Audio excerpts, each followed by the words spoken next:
Hey guys, কেমন আছো সবাই?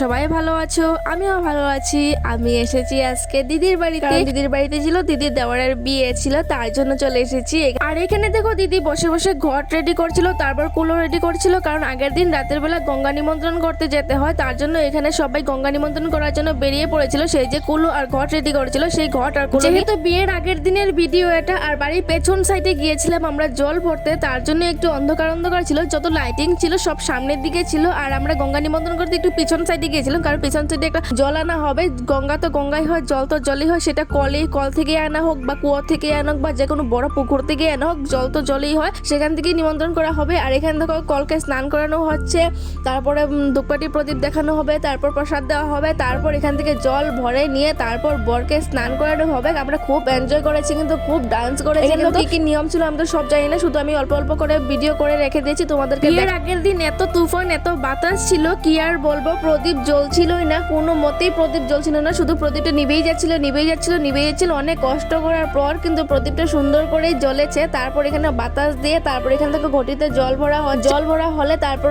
জলকে কাটতে হয়, কেন কাটতে জানি না, তোমরা যদি জানো আমাকে বলবে। আর আমি কিন্তু অনেক বিয়েতে দেখেছি, যখন বিয়ের আগের দিন যখন গঙ্গা নিমন্ত্রণ করে বা বিয়ের দিনে যখন জল ভরতে যায়, তখন কি জল ভরার আগে জলকে মানে চাকু দিয়ে বা দা দিয়ে কিভাবে জানি কাটে, কেন কাটে আমি কিছুই বুঝতে পারলাম না। এখান থেকে জল নিয়ে চলে আসা হয়ে গেছে, এখান থেকে সবাই বরকে হলুদ লাগাচ্ছে, তারপর জল ঢালবে, স্নান করাবে। আহা কি মজা! এখান থেকে সবাই একে একে দিদি দিচ্ছে আর বৌদি দিচ্ছে, সবাই একজন একজন করে বরকে স্নান করাচ্ছে। আমাদের বরমশাই কিন্তু ভীষণ খুশি বিয়ে করছে বলে, একদম মনে উড়ু উড়ু হয়েছে, মন মে লাড্ডু ফুটা এমন হয়ে গেছে, কি আর বলবো, বরের মনটা দেখেই বোঝা যাচ্ছে এত খুশি হয়েছিল বর আর কি আর বলবো। যাই হোক, যার বিয়ে হয় সবাই খুশি থাকে আর সবার খুশি থাকা দরকার।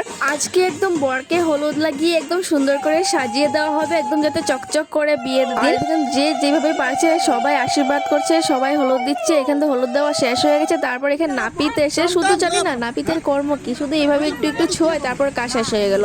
তারপর পরের দিন সকালবেলা থেকে সবাই হলুদ শাড়ি পরে রেডি হয়ে গেছি, আমরা জল ভরতে যাবো। আজকে পুরো এনজয় করবো, পুরো ডান্স করবো। সবাই একজন একজন করে রেডি হয়ে দাঁড়িয়ে আছে রাস্তার পাশে, কখন যাবে সেটার জন্যই। আর যেন কে আসার বাকি ছিল তার জন্য সবাই দাঁড়িয়ে আছে। আর আমি এখানে অনেকটা টাইম আছে বলে একটু দেখাচ্ছি যে আমাকে কেমন লাগছে। তারপর দিদি আমাকে ডাকছিল যে অনেক তো হাঁটবি, ডান্স করবে, একটু খেয়ে নে। তারপর দেখি দিদি আর দিদির ননদ খাচ্ছিল, সেখান থেকে আমি শুধু 2 গ্রাস মুখে নিয়ে আমি খেয়েছি আর কি, বেশি খেতে ইচ্ছা করে না আমার একদম, যদি কোনোখানে যাই আর কি। আর সবার দিকে তাকিয়ে দেখো, সবাই কিন্তু খুব সুন্দর করে সেজেছে, red colour blouse and yellow sari, সবাইকে খুব দারুণ লাগছে, কি আর বলবো। এখান থেকে সবাই ডান্স করতে করতে যাচ্ছে, কারণ দিদির বাড়ি ছিল, দিদির দেওয়ারের লাস্টে বিয়ে ছিল, তার জন্য সবাই কিন্তু অনেক এনজয় করেছিল, অনেক ডান্স করেছিল, কি আর বলবো। সারা রাস্তা ডান্স করতে করতে গিয়েছে, আমিও ডান্স অনেকই করেছি, কি আর বলবো, কারণ লাস্ট বিয়ে বলে কথা, ওদের বাড়িতেই লাস্ট বিয়ে আর কি। শুধু ওদের ভাই যে দিদির দেওয়া ছিল, দেওয়ারের লাস্ট বিয়ে, তারপর ওদের বাড়িতে আর কোনো বিয়ে নেই, আর অনেক দেরি আছে বিয়ে, যদি হয় আর কি, হবেই তো, অনেক দেরি আছে, তার জন্য সবাই মিলে খুব আনন্দ করছিল আর কি।